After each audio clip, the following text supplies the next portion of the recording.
Começa agora o Mateada Podcast.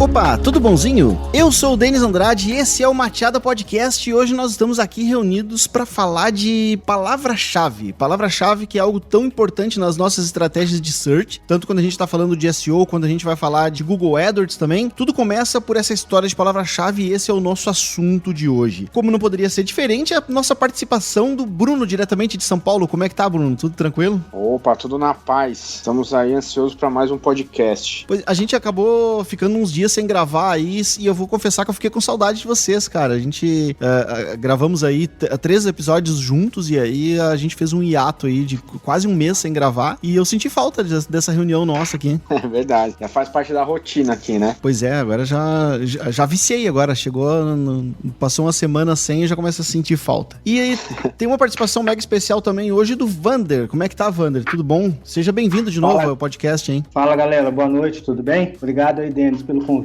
para participar do podcast e vamos lá, né? Vamos falar de palavra-chave, onde tudo começa. Tudo começa na palavra-chave. Da última vez que eu convidei a Cris, no encerramento ela disse assim, eu gostei, quando me chamar de novo eu participo. E aqui estou eu, convidei ela de novo e ela tá aí participando com a gente mais uma gravação. Tudo bom, Cris? E aí, Denis, obrigado pelo convite novamente, já que eu pedi, né?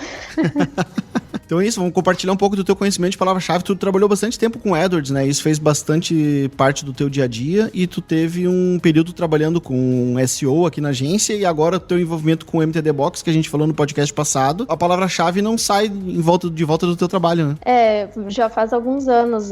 O meu primeiro contato com palavra-chave foi contigo, tu que me ensinou o que era palavra-chave há um bom tempo atrás e não saiu mais da minha vida, tá aí quase todo dia fazendo pesquisa de palavra-chave. Olha só que legal.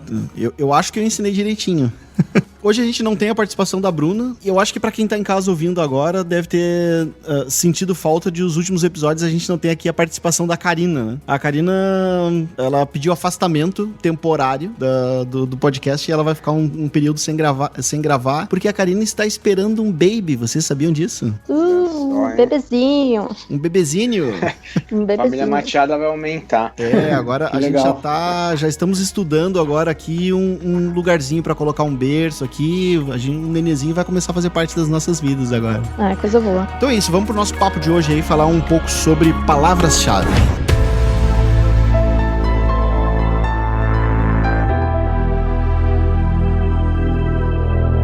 Pra gente começar o nosso papo de hoje, eu acho que é legal a gente definir o que é uma palavra-chave. Quem é que consegue definir bem o que é isso? Palavra-chave, a meu ver, foi um termo que surgiu da necessidade de estabelecer critério nas perguntas que todos nós sempre fizemos, né?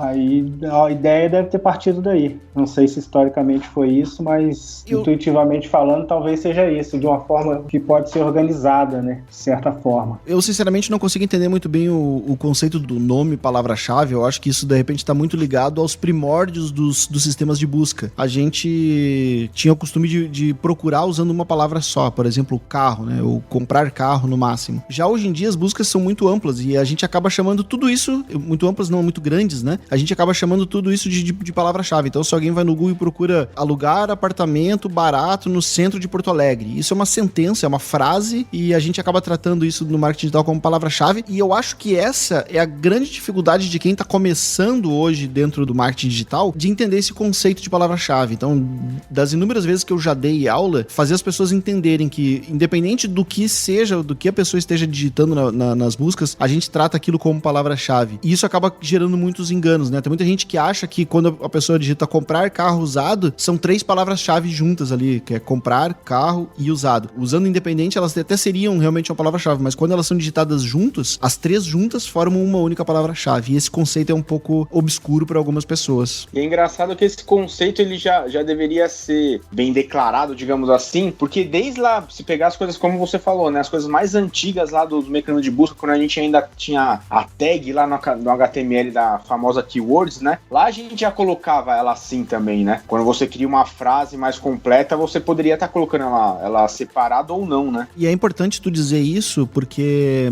tem muita gente que confunde isso também, né, a palavra palavra-chave com essa meta tag específica que vai lá no código-fonte, que inclusive nem existe mais, né? É uma coisa que nem existe mais, né? O Google nem considera mais. Então, dentro do marketing digital, a palavra-chave, na verdade, é aquela intenção que a pessoa declara quando ela digita alguma coisa no campo de busca do Google. Independente de que tamanho seja isso. Isso pode ter uma palavra ou 10 palavras e a soma de tudo é o que a gente trata como palavra-chave. Lembrei agora que eu tava falando que eu aprendi contigo o que era palavra-chave, né, Denis? E eu me lembro daquele momento que tu ficava falando palavra-chave, mas a palavra-chave pode ser uma frase, não quer dizer que seja uma palavra. Aí deu aquele momento. Então eu acho que o próprio termo, ele te remete a um erro, assim, de que é uma palavra. Mas não, pode ser realmente uma frase, aquilo que remete à busca que a pessoa faz no Google, por exemplo, né? Mas ainda falando da origem da palavra-chave, até me deu uma curiosidade, eu fiz uma busca rápida aqui no Google, se a gente for aqui no Wikipedia, ele já fala de palavra-chave com origem na biblioteconomia, por exemplo. Então é uma coisa que vem antes aí da internet, vem de arquivamento e coisas do tipo, ou seja, tu pegar um texto e ter aquela palavra que resume sobre o que é aquele texto. Acho que é mais ou menos isso. O Google tem usado, tanto no Search Console quanto no AdWords,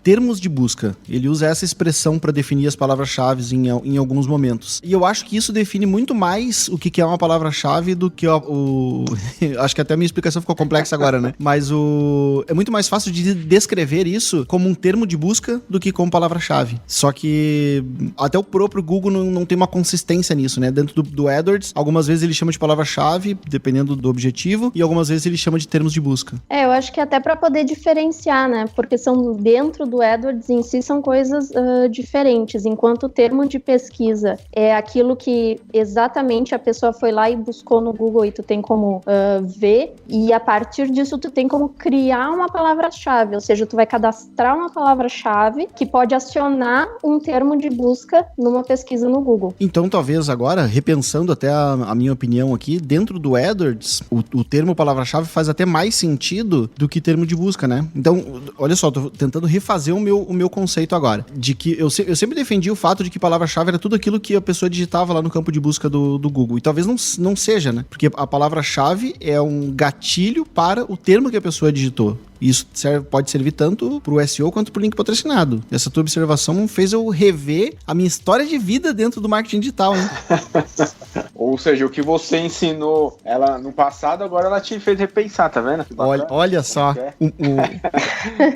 o mundo fechando um ciclo aí, né? Mas é sempre bom rever os conceitos, né? Vocês entenderam qual que é o meu ponto de vista agora, assim? E isso tá correto? Será que eu toda a vida entendi errado ou não? É simplesmente um jeito diferente de ver? Eu confesso que quando você falou, eu realmente tava nessa linha de raciocínio. Quando você começou a falar e tudo mais, que até você colocou essa observação, né? Até o Google às vezes confundem, mas depois, realmente, repensando até eu comecei, falei, faz realmente sentido isso, né? De usar os dois em momentos diferentes. Confesso que eu repensei também e cheguei na mesma conclusão. Mas também pode acontecer da gente usar um termo de pesquisa como palavra-chave, né? Com algum objetivo. Então, no fim, tudo converge, na verdade. Esse tratamento da palavra-chave como um termo, como uma intenção, como que resposta eu quero, né? Partindo do usuário, é bem interessante, porque você realmente, em alguns momentos, vão ser palavras-chave, porque o AdWords ali, o leilão é feito por palavras-chave, e às vezes você tem o termo de busca, né? Que o SEO, ou ele dispara um anúncio, ou ele vai convergir para algum lugar que o Google vai indicar correspondente com aquele termo que foi buscado, que vai responder melhor aquele termo que foi buscado, né? Então, a utilização massiva de palavras-chave mais funciona, né? Para melhorar uma página ou não. Fazendo até um gancho nisso que tu falou agora, Van, palavra-chave pra gente dentro do Search Marketing, ela é muito importante porque toda a nossa estratégia, ela tá baseada em cima disso, né? Quando a gente faz uma pesquisa de palavra-chave, a gente acaba definindo qual que é a intenção, né? Que tipo de intenção a gente gostaria de atacar. Então a gente faz uma pesquisa de intenção de busca. A gente quer entender aquilo que o nosso público-alvo tá pesquisando, qual que é a intenção dele a respeito daquilo. Ele quer comprar uma coisa, ele quer saber mais a respeito, ele quer algo, enfim, a gente precisa entender qual é a intenção dele quando ele tá tendo esse comportamento. O que é diferente, né, bem diferente agora, para fazer um paralelo agora aqui, de quem trabalha com marketing digital, onde as pessoas fazem muito pesquisa baseada em perfil, né? Quando a gente vai fazer uma ação no Facebook, por exemplo, tu procura homens ou mulheres de 30, 40 anos que moram na região sul do Brasil, que trabalham com cozinha, enfim, tu vai traçando um perfil do público que tu quer atingir. E dentro do Search Marketing isso não funciona muito assim, né? Embora a gente muitas vezes use um perfil para guiar, mas a nossa principal pesquisa, a gente acaba se aprofundando muito mais na intenção dessa pessoa, o que ela pretende com aquilo que ela tá buscando, principalmente do jeito que ela tá digitando algumas coisas. Então, só para deixar bem claro essa diferença, assim, pra gente dentro do search marketing é um pouco indiferente, a gente nem tem como saber, por exemplo, se quem tá digitando alguma coisa é um homem ou uma mulher de 30, 40 anos, ou dependente de onde a pessoa mora. Tudo que a gente consegue saber é o que ela tá buscando. Ela foi lá no Google e buscou receita de bolo de chocolate. Então a intenção dela é visitar uma página que ensine ela passo a passo para fazer um bolo. Então pesquisa de palavra-chave ela é bastante importante por causa disso, porque ela vai ajudar a gente a entender o que as pessoas estão buscando e qual que é a intenção delas, onde é que elas querem chegar com essa determinada pesquisa. Com esse entendimento, você consegue até criar negócios se você fizer o dever de casa bem feito. Por exemplo, essa mesma pessoa aí que está buscando bolos de chocolate, se tiver um volume muito grande de busca de bolo de chocolate numa determinada região, você pode começar a anunciar ou trabalhar o seu projeto ali de marketing digital, vender bolos de chocolate na região e depois você se vira para fazer e entregar, né? Você consegue medir se existe um determinado mercado para algum produto que você queira vender ou algum serviço que você queira prestar, ou também você pode escutar o que essas perguntas estão querendo saber e já entregar sob a forma de produto ou serviço o que o público já quer, né? É como se a gente lesse a mente do nosso potencial consumidor. Isso tem um poder matador, né? Quando bem usado. Quando mal usado também, né? É verdade.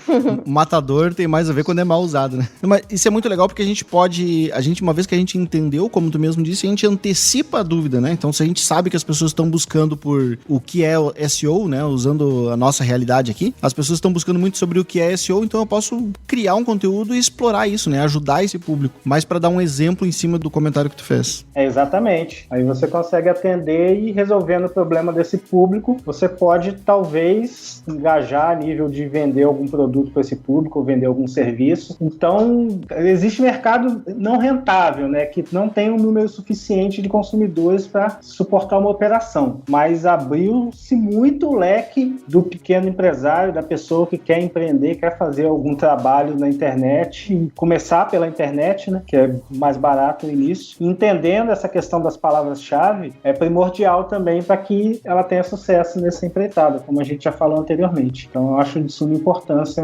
saber fazer uma boa pesquisa de palavra-chave e entender o que elas dizem, né? Porque, como você mesmo disse, não é igual o Facebook que já nos entrega homens de 35 anos, casados, com cargo de diretoria, que possuem um carro e jogam tênis, né? A gente só sabe que um volume X de pessoas pesquisou por consultoria de SEO. Então a gente vai lá e vamos tentar atrair essas pessoas para o nosso conteúdo. E é legal porque eu acho que essa preocupação, né, com a palavra-chave, com o termo que vai existir e tudo mais, ela obrigou a todos potencializar muito mais o conteúdo, né? Então, por exemplo, assim, antigamente era muito fácil você ver um site que tinha um link lá, serviços ou produtos, e aí lá tinha um título, um resumo de cada um dos produtos. Com essa preocupação por conta da palavra-chave, hoje você vê que, tipo, as pessoas se preocupam em fazer um conteúdo, fazer uma página dedicada a cada serviço, falar sobre aquilo. Por quê? Porque justamente essa pesquisa, né, na hora ali de colocar as palavras-chave ou o termo de pesquisa, ela vai influenciar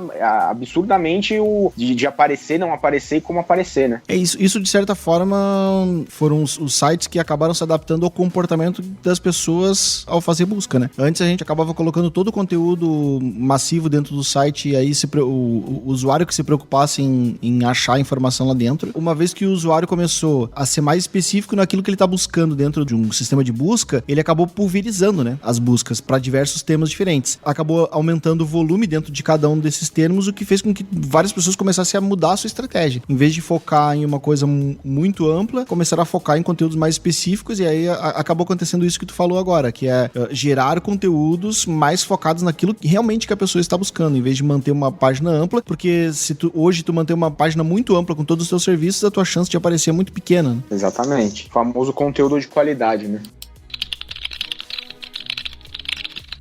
falando um pouco da intenção da pessoa com a palavra-chave, acho que é uma das partes mais fascinantes da pesquisa de palavra-chave, porque tu não sabe quem é essa pessoa, mas tu consegue, com aqueles termos que ela busca, tu começa a identificar em que momento que ela tá. Por exemplo, se a pessoa tá comprando um carro, existe aquela busca mais ampla, comprar um carro. Nessa busca, apesar de ter um comprar ali, tu vê que a pessoa não sabe muito bem o que ela quer, porque ela botou carro. Carro pode ser qualquer tipo de carro. Agora, mais adiante, tu vê que tu vai ter buscas tipo comprar Fiat Uno 2017. Essa pessoa já passou por toda a pesquisa, ela já decidiu lá no meio da pesquisa dela, ela procurou qual carro mais barato para comprar esse ano. Então, dá para ver que tu tem como escolher o momento que tu vai participar desse processo de compra. Se possível, tu participa de todos, né? Tu vai lá no início e vai pegar na mão do cara e vai levar ele até lá ao final, quando ele vai comprar contigo. Mas isso nem sempre é a realidade de todos os anunciantes, por exemplo, de aparecer em todos os resultados de pesquisa ou conseguir estar na primeira página do Google para uma busca muito ampla como comprar carro. Então, é muito interessante tu poder fazer uma pesquisa, ver tudo que as pessoas podem pensar em relação a um produto e ver o que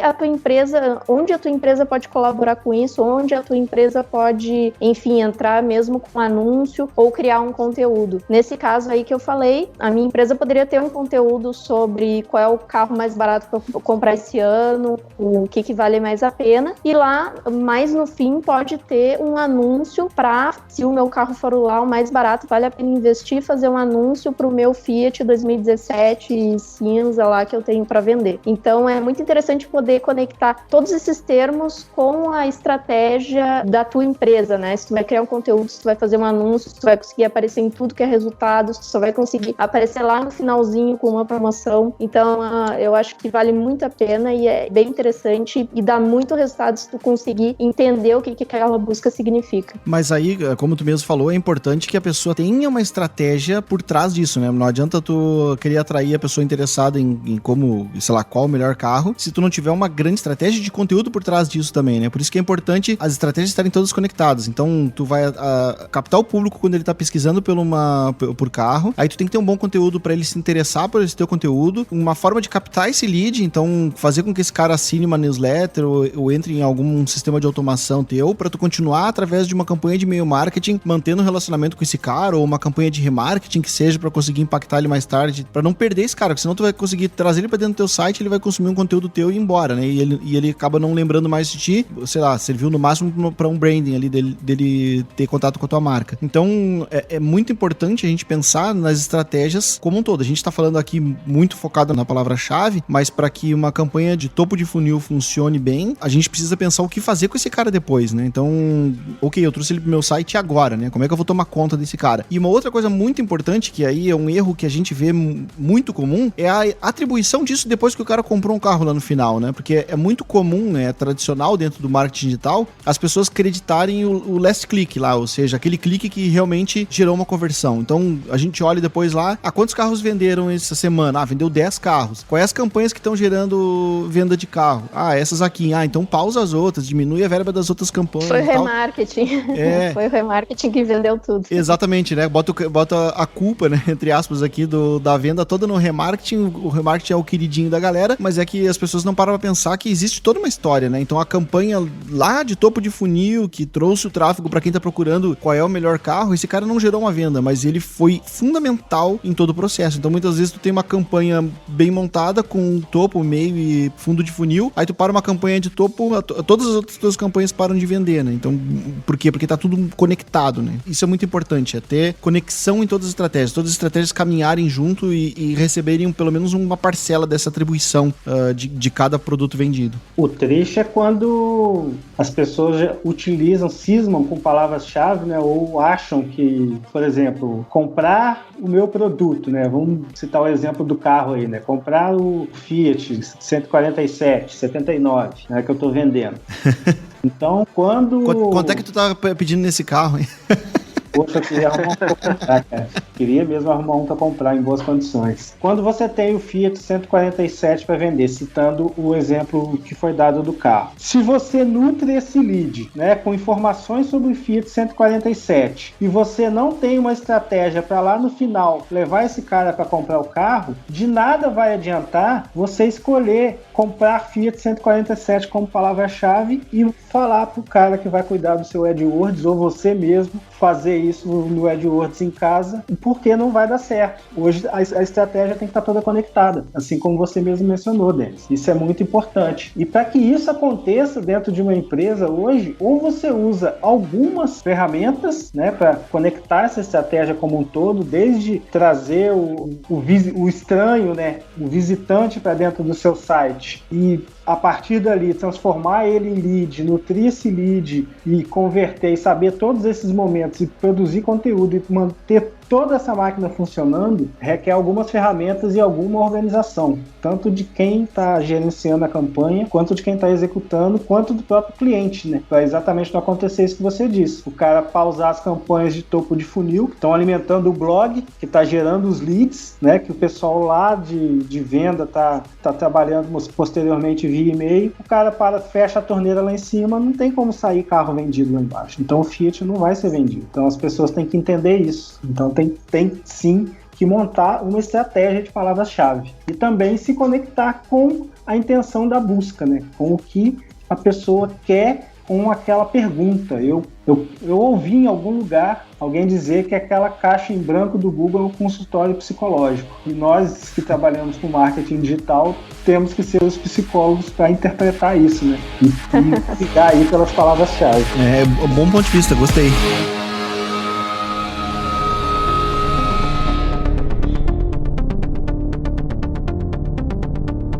Como a gente tá falando em intenção de busca e topo e final de funil e tal, tem uma coisa diretamente ligada a isso, que é a história da long tail, né? Ou palavra-chave de cauda longa, aí, que foi um termo que o Chris Anderson trouxe pro marketing digital e que ele reflete mais ou menos isso, assim, né? A keyword de long tail, ou né, o cauda longa, não sei como é que é o jeito mais comum de se dizer isso, mas essa teoria, ela faz referência àquelas palavras-chave que são, quanto mais específica ela vai ficando, mais long tail ela é. Então, se alguém vai lá e digita carro, por exemplo, só pra gente seguir dentro do mesmo exemplo aqui, isso é uma palavra ampla, né? Que a gente chama, sei lá, de head tail, que ela tá na cabeça da cauda ali, né? Logo no... Não sei como explicar isso, uma palavra mais ampla. Então, conforme a pessoa vai detalhando mais, ela vai falar carro usado, ela já tá te dando mais detalhes a respeito disso. Ou seja, ela tá entrando mais dentro da cauda, ela tá pegando uma fatia mais específica daquele universo. Ou comprar carro usado popular, ela foi ainda um pouco mais específica. Comprar carro usado popular 1.0. Então ela está sendo cada vez mais específica dentro da busca que ela está fazendo. É natural que, por ser mais específico, isso vai tendo cada vez menos busca, né? A gente vai entrando dentro de um nicho. Esse paralelo que o Chris Anderson fez tem muito a ver com o tal daquela teoria de Pareto lá, né? Daquela lei 80-20, que 80% de todo o teu faturamento dentro de uma empresa, por exemplo, corresponde a 20% só dos produtos que tu comercializa. E foi mais ou menos essa ideia que ele trouxe para dentro do marketing digital nessa história da cauda longa, que 80% das buscas são dessas pequenas coisinhas. 20% das buscas só são daquelas palavras-chave muito importantes. Se a gente pegar o espectro todo que existe de palavra-chave aí, né? E isso tem uma ligação direta com essa história do funil, porque quanto mais específico a pessoa vai, geralmente isso tá mais condizente com o final do funil. Então, o momento que ela já sabe exatamente o que ela quer, quando ela tá realmente na long tail lá, comprar uma Brasília amarela 1979, ela já tá decidida, já sabe o que ela quer. Isso é uma long tail. E tá diretamente ligado com o funil do exemplo que a gente já deu antes dela já estar decidida, né? Ô Denis, um exemplo prático, eu acho, pra galera que de repente não tá tão habituado com esse termo, todo mundo já deve ter procurado algum tipo de imóvel na web, né? E tem aqueles sites que eles fazem exatamente isso, né? Você vai lá e coloca assim, sei lá, apartamento no Guarujá. Aí o que acontece? Vai aparecer lá, sei lá, 300 registros. Aí você coloca apartamento no Guarujá que tem a piscina. Ele vai diminuir pra 200. Ah, apartamento no Guarujá que tem a piscina e que seja de tal valor a tal valor. Ou seja, é aquilo lá, quanto mais clique você vai dando, é como se a gente estivesse aumentando mais essa long tail aí que você tava explicando, né? E aí, obviamente, vai ter menos registro, porém vai estar muito mais próximo daquilo que você deseja. Exatamente, eu gostei muito desse exemplo. E uma coisa bastante importante, e aí, geralmente quando a gente vai falar com um cliente, ou vai falar com alguém que esteja começando no marketing digital, começando no search marketing, para ele dizer para ele que vale mais a pena, às vezes, ele investir no long tail por 2 motivos. Um, tu consegue ser mais assertivo naquela intenção de busca que te interessa, e geralmente tu foge da concorrência e isso custa mais barato. Mas onde é que pega a dor aqui que todo mundo reclama? Que pelo fato de ser muito específico, tem menos gente buscando. Claro que é muito tentador tu fazer anúncio, posicionar bem em SEO uma palavra-chave que tenha 50 mil buscas por mês. Isso é muito melhor do que uma palavra-chave que tenha 1000 buscas por mês, né? Por uma questão de volume. O que as pessoas precisam entender é que quando a gente fala para ser específico, não significa que a gente vai abrir mão de todo esse universo, né? E a gente pode fazer, até voltando àquilo que tu tinha falado antes, Bruno, de as pessoas criarem conteúdos mais específicos, é a estratégia que a gente precisa tomar dentro dessa história das long tails. É ter conteúdo específico para tudo isso. Então, como é que eu vou fazer para aparecer para Brasília Amarela 79, Fusca Azul 78, sei lá, Fiat 147, cor-de-rosa, ano 62, ou seja, eu tenho um monte de universo gigante de long tails aqui, que eu posso ter conteúdo para tudo isso dentro do meu site e atrair todo esse tráfego. E esses pequenos volumes somados, no final das contas, vão dar um volume gigantesco que vai trazer um tráfego gigante para dentro do meu site. Não trabalhar com long tail hoje é como desperdiçar o poder viral que a internet tem, né? Você tem um universo praticamente limitado ali de termos que você pode explorar. Obviamente, uns vão ter mais ou menos busca. E dando sequência aí no exemplo do carro, se você também vai vender só o seu carro, você não precisa criar um blog, produzir conteúdo e colocar um cara no funil para o cara comprar seu carro. Obviamente, você vai entender o processo, como funciona, e vai conseguir fazer o melhor anúncio do seu carro que vai aproximar do que o usuário está procurando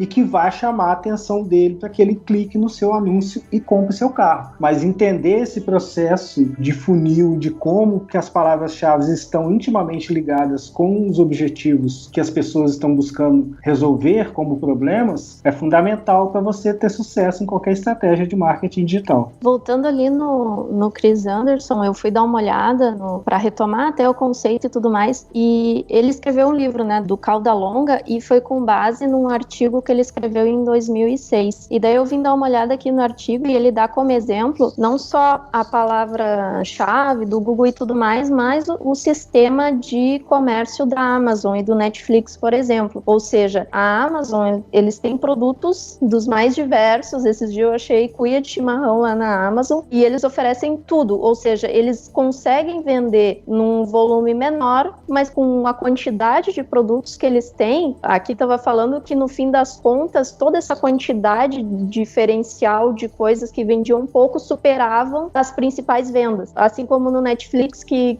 oferece, né, diversos tipos de filmes dos mais diferenciados. E isso veio com a oportunidade de que não tem mais uma prateleira que tu precisa, enfim, só colocar ali o principal e deu, né? Na internet a gente consegue diversificar muitas coisas. É tanto uma estratégia de comércio e também é uma estratégia de divulgação, né? Sabe que esse livro do Chris Anderson é tão legal que eles fizeram também uma versão em quadrinhos pra quem tem preguiça de ler aí, quiser ver ele no formato de HQ. Eu vou colocar o link nesse post aqui. É interessante que o Pareto, na época que ele criou esse princípio, ele estudou a distribuição de propriedade de terra na Itália, né? E descobriu que 20% das pessoas tinham 80% das terras, enquanto os 20% restantes das terras pertenciam a 80% da população. E a partir daí criou-se esse conceito, isso é utilizado também na engenharia, matemática, no software, enfim. Mas é muito bacana a gente aplicar esse conceito em tudo, né? E a cauda longa, como foi dito aí, ela principalmente aplica esse princípio de Pareto. E a gente consegue, com pequenos volumes e pequenos esforços somados, conseguir alguns objetivos interessantes. Vou te fazer uma pergunta difícil agora, então. Em que ano que ele desenvolveu essa teoria aí? Pô, aí eu vou ter que no Wikipedia, né? Fiz uma pergunta pra te ferrar agora, hein, Wander? Pô, você pediu pra me errar, né? Isso aí eu nem pra mandar antes, né, Wander? Pô. Nem pra mandar antes, assim, ó, vou te perguntar isso aí. Não, é que eu estudei esse trem de controle de qualidade na indústria, cara. Isso é chato pra caramba, entendeu? Aí tem que ficar fazendo apresentação todo mês com aqueles gráficos mentirosos lá, falando de Pareto. Ele nasceu em 1848. 1848. Então, facilmente, isso tem mais de 100 anos. Sim. E a gente tá, até hoje aqui, aplicando... Até hoje usando esse cara, usando o que esse cara escreveu há 100 anos atrás. A gente tá num mundo que ele jamais sonhou. Durante a vida dele, aposto que ele não imaginou que existiria hoje algo nem parecido com isso. E a gente tá aqui usando uma coisa que o cara pensou há muito tempo atrás. Tem algumas pessoas que são gênios mesmo, não tem outra explicação, né? Pô, fantástico. O cara, ele era engenheiro, acadêmico e político. Que era o que tinha pra ser na época também, né? Ou você era médico, acadêmico e político, ou você era engenheiro, acadêmico e político. Ou era agricultor, né?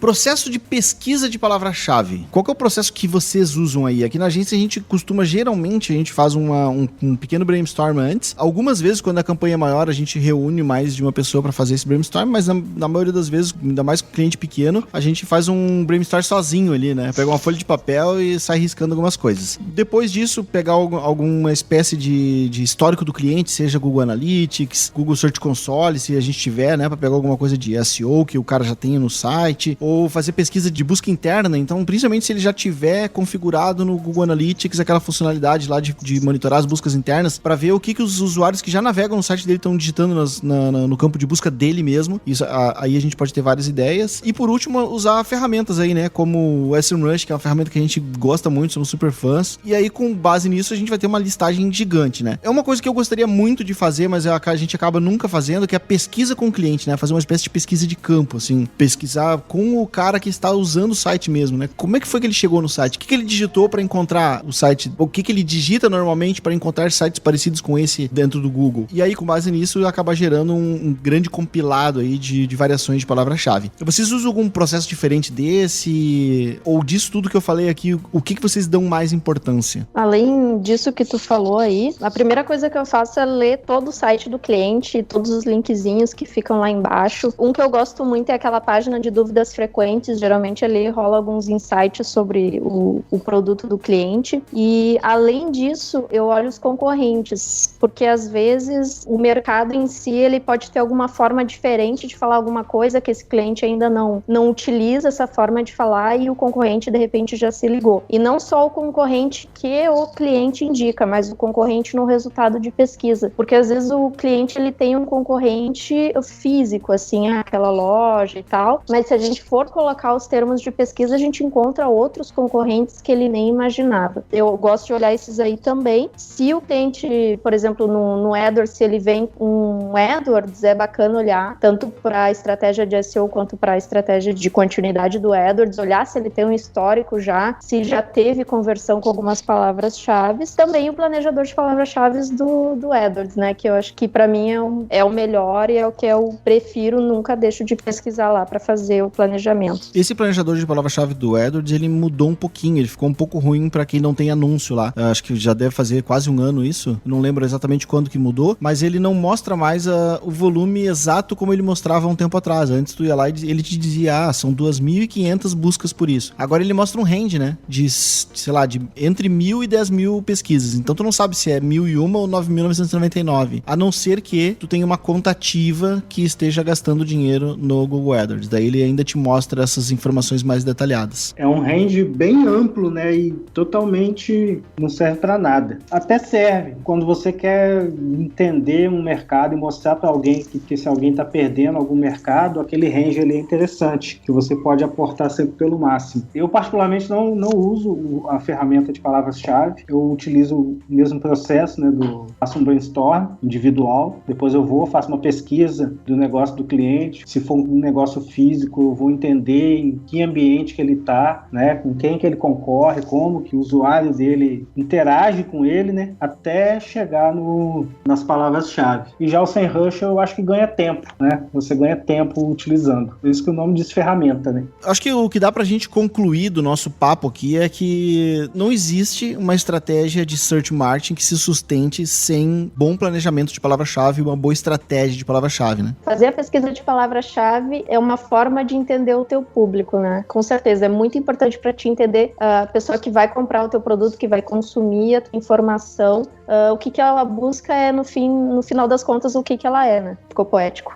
Ficou bonito. Eu tava pensando até em fazer uma camiseta com isso. A pesquisa de palavra-chave, ela é o fundamento de qualquer estratégia de search marketing, né? Como o Denis bem disse, nenhuma estratégia se sustenta sem uma boa pesquisa de palavras-chave. E uma sugestão é que bom seria se todo empresário fizesse a pesquisa de palavra-chave para o seu negócio, né? Olha que mundo perfeito que nós viveríamos. Podia fazer parte do plano de negócio de uma empresa. Legal isso, Bruno. Eu acho que a gente está vivendo num mundo onde o search é tão importante que poderia sim fazer parte de um plano de negócio lá. Até fazendo um gancho com aquilo que o Wander falou lá no começo, né? Que alguns negócios podem nascer a partir disso. Então, sim, acho que fazer uma pesquisa disso, não digo que precisa ser muito aprofundada, mas pelo menos no plano de negócio, ter um overview de como é que funciona, como é que o teu público busca por esse serviço ou por esse negócio que tu quer oferecer, por esse produto, como que ele tá buscando por isso? É muita gente pesquisando por isso? É pouca gente pesquisando por isso? Porque é algo muito importante de se levar em consideração hoje em dia, né? Então, tu querer vender um produto que quase ninguém busca por ele, tu já sabe que a tua dificuldade vai ser muito maior do que vender um produto que tem, né, milhões de pessoas atrás querendo comprar. Então, de repente, é algo sim que dá pra gente colocar nesse planejamento. Nossa, eu acho que com certeza dá pra colocar. Até tu falou, eu fiquei pensando. É verdade, Bruno? Nossa, acho que dá pra te escrever um livro agora sobre como planos de negócio planos de negócio na era da internet. Na era do marketing digital. Isso, já temos um título. Mãos à obra. Eu criei um negócio teste, cauda longa, que eu vi uma oportunidade numa pesquisa de palavra-chave e eu inventei um negócio aí que está em teste, para ver se alguém paga por ele. Quando 10 pessoas pagarem por ele, o validar é um produto interessante. E eu achei dentro de pesquisa de palavra-chave. É algo que dava para fazer aqui usando meus conhecimentos e minhas ferramentas. Então, assim, é bem fundamental, pelo menos, entender esse universo, né? Porque tudo a gente pesquisa, tudo é pesquisado, então você tem que ser pesquisável. Seu negócio tem que ser pesquisável, o negócio tem que aparecer, de uma forma ou de outra ele tem que aparecer. E a pesquisa de palavra-chave é uma peça fundamental nesse jogo. Então, bem feita, você tem boas chances de ganho. O podcast de hoje nos deu várias ideias de camisetas aqui, ó. A gente vai lançar uma linha de camisetas da Machada com várias frases lá, né? O seu produto é pesquisável, gostei disso.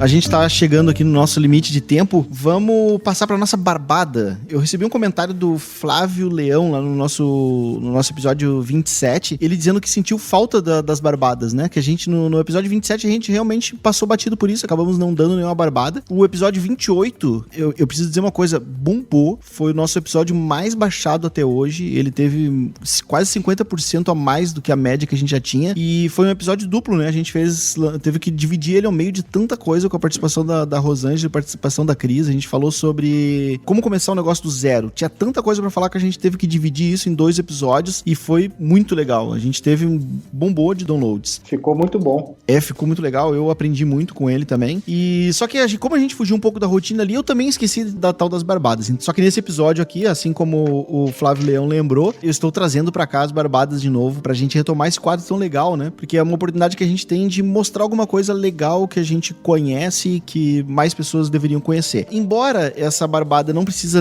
necessariamente ser relacionada ao conteúdo, a barbada de hoje, que eu quero passar, ela tem tudo a ver com o que a gente tá falando aqui de pesquisa de palavra-chave. Só que ela vai até um pouco além. Ela na verdade, te dá um monte de ideias do que as pessoas estão buscando a respeito de um determinado assunto. E isso serve como pesquisa de palavra-chave, mas isso também é muito legal para quem gera conteúdo. Ele te dá várias ideias. Como é que essa coisa funciona? O nome do site chama Answer the Public. Tu vai colocar uma palavra lá, X, uma ou 2 palavras, e ele vai juntar diversas queries, diversas questões, na verdade, que as pessoas têm a respeito daquela palavra. Então ele vai juntar, eu coloquei aqui como exemplo carros, que era uma coisa que a gente tava falando, e ele me deu inúmeras, né? Só pra ler alguns exemplos aqui. Onde alugar carros em Miami? Onde encontrar carros no GTA V? Onde vender carros no GTA V? Onde legalizar carros rebaixados? E isso aqui é um exemplo de deve ter aqui umas 300 ideias diferentes. E ele separa isso com perguntas do tipo onde. Então, onde fazer tal coisa? Tudo que tem a ver com carro e começa com onde. Qual carro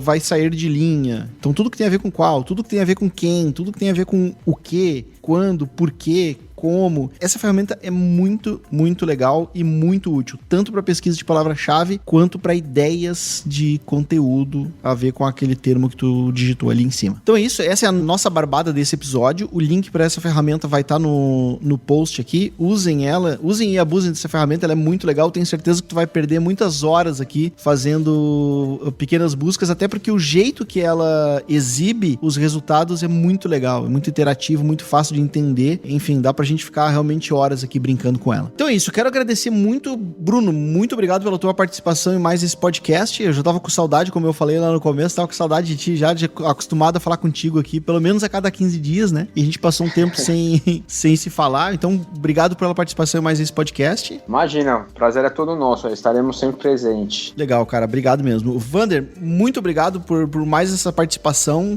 gostei muito da tua primeira participação, tanto que eu te chamei de novo aqui e vou continuar te chamando outras vezes agora, que a gente já bateu um papo em off que tu falou que tá aí, né, disponível, aceitando o meu convite, então vou te convidar para muitos outros, hein. Beleza, obrigado aí, galera, obrigado pela audiência e obrigado, Denis, pelo convite. Espero gravar muitos e muitos podcasts aí com essa turma maravilhosa aí da Mateada. Forte abraço aí, obrigado. E diretamente da Filadélfia, dessa vez, da última vez que a gente falou, eram 3 horas, né, Cris, de diferença. Agora não é mais, agora é uma hora só, né? O fuso horário aí nos aproximou um pouquinho. Isso, agora é só 1 hora de diferença.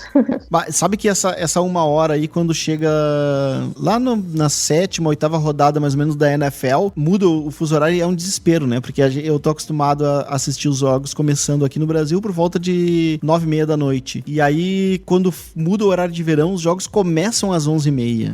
E aí é aquela tristeza, porque daí tem que dormir, domingo, ficar até quase 2 horas da manhã assistindo o jogo e no outro dia tem que acordar cedo pra vir trabalhar, né? É verdade. Posição, hein? Mas é muito legal, cara. Eu sou muito viciado em NFL, viu? Então é isso, galera. Muito obrigado e até daqui a 15 dias.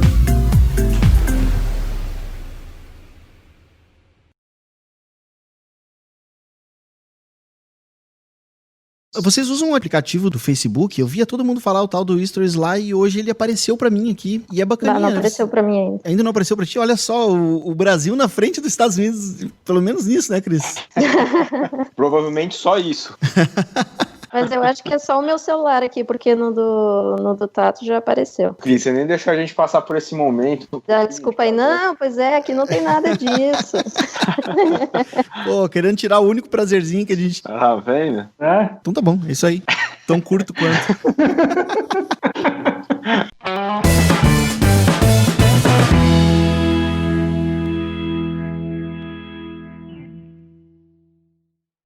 Este podcast foi editado por Radiofobia, podcast e multimídia.